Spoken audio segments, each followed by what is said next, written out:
Olá, pessoal. Vamos reciclar uma calça velha? Marquei aqui, ó, 22 centímetros e vamos cortar. Vou virar pro lado do avesso e vou colocar assim, ó, costura com costura. Cortei um papel de 4 por 4 centímetros. Aí a gente faz assim, ó. Vou marcar aqui, ó.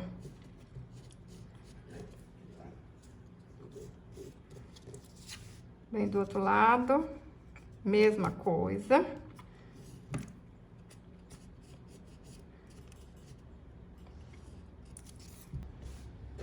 Vou pôr um alfinetinho para não soltar. E eu cortar, sai tudo certinho, hein?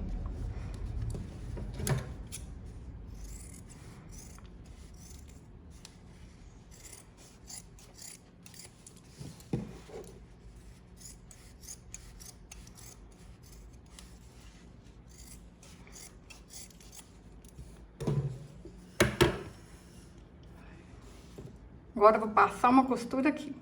Passei a costura, agora a gente faz assim, ó. Junta aqui bem certinho e passa outra costura. Fácil, rápido. Olha que legal, hein?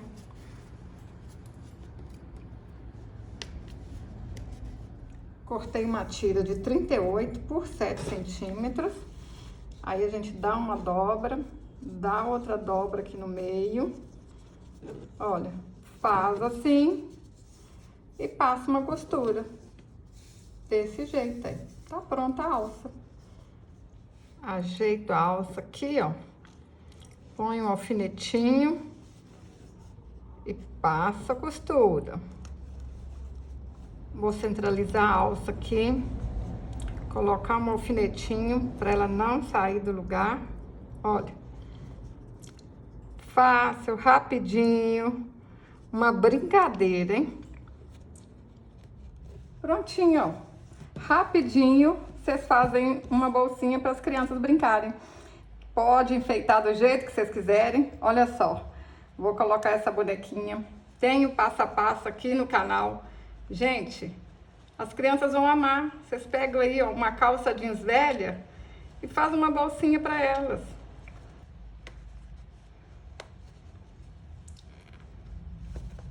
Olha só, se você gostou, curte, compartilhe, deixe um comentário. Até o próximo vídeo. Saúde e paz!